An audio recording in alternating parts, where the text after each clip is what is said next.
নাই। What is this? Media কেন টাকা লাগবে না?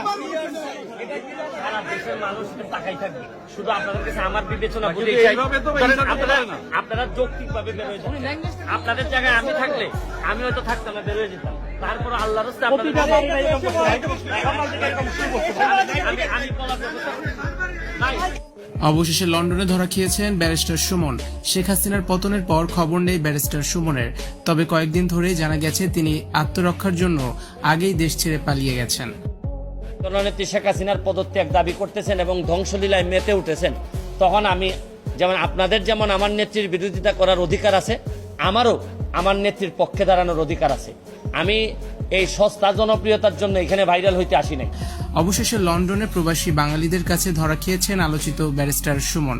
এ সময় ব্যারিস্টার সুমনকে চরম কটাক্ষ করেছেন প্রবাসীরা, সরকারের দালাল বলেও অপমান করেছেন।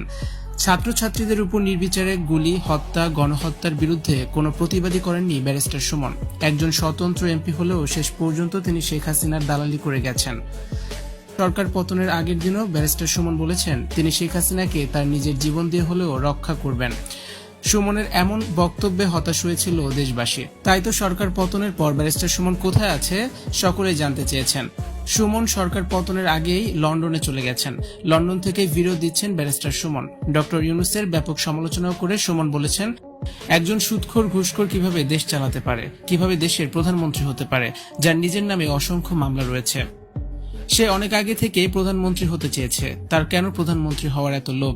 শেষমেশ ছাত্রদের সাথে হাত মিলিয়ে প্রধানমন্ত্রী হয়ে গিয়েছে doctor Yunus. Viewers, barrister Suman যে ভয়ে লন্ডনে পালিয়ে গেছে, এটা নিয়ে আপনাদের কি মন্তব্য? কমেন্টস করে অবশ্যই জানিয়ে দিন।